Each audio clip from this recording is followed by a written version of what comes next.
চলে এসো বন্ধুরা, আজকে আমাদের রেসিপি হয়েছে ভোলা মাছের ঝাল।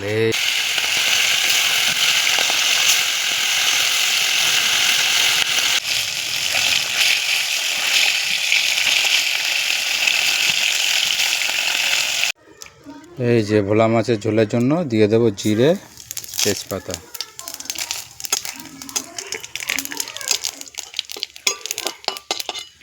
তারপরে দিয়ে দেবো পেঁয়াজ কুচিটা। পেঁয়াজটা একটু ভেজে নেব।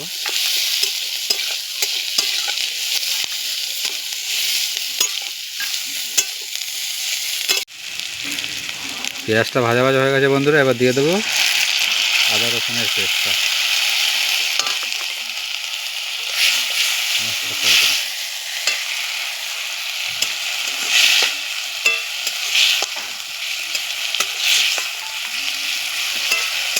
আমাদের আজকের রেসিপি ভোলা মাছের ঝাল।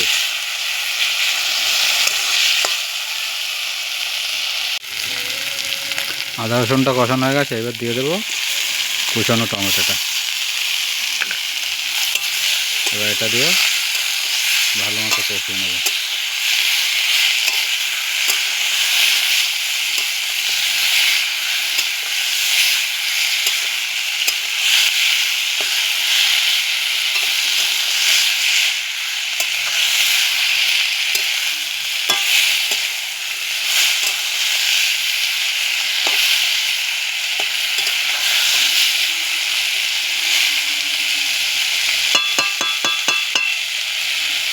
দেখো টমেটোটা প্রায় কষানো হয়ে গেছে, তেলও বেরিয়ে এসছে মশলা দিয়ে। এইবারে আমরা একটা মশলা করে রেখেছিলাম, ওইটা অ্যাড করে দেবো। লঙ্কা, হলুদ, লঙ্কার গুঁড়ো, হলুদ গুঁড়ো, লবণ, ধনে জিরে দিয়ে একটা পেস্ট করা ছিল, ওইটা দিয়ে ভালো মতো টমেটোর সঙ্গে কষিয়ে নেব। হ্যাঁ, মাই তো মাছের ঝাল রান্না করছি, ভোলা মাছের ঝাল তোমাকে দেব, তুমি আমি একসঙ্গে খাবো। এই তো, হ্যাঁ, টেস্টি টেস্টি রান্না।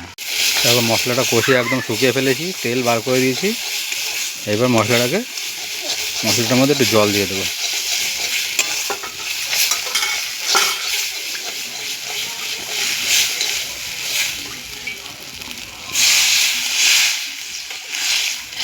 দু বাটি জল দিয়ে ঝোলটা রেডি হতে দেবো। ঝাল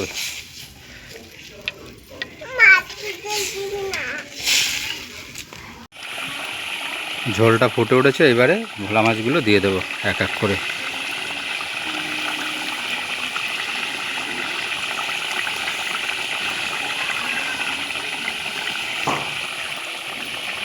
এইবারে একটু ঢাকা হতে দিয়ে দেবো মাছটাকে। এবার ঢাকনাটা তুলে গরম মশলা দিয়ে দিলে রেডি হয়ে যাবে আমাদের ভোলা মাছের ঝাল। এই যে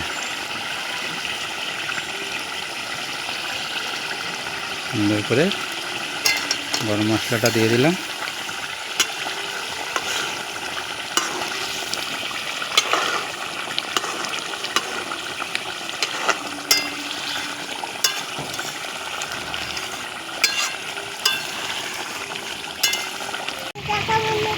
দেখো বন্ধুরা, রেডি হয়ে গেল আমাদের আজকের রেসিপি ভোলা মাছের ঝাল। আজকে কি রেসিপি সন্টু? ভোলা মাছের ঝাল।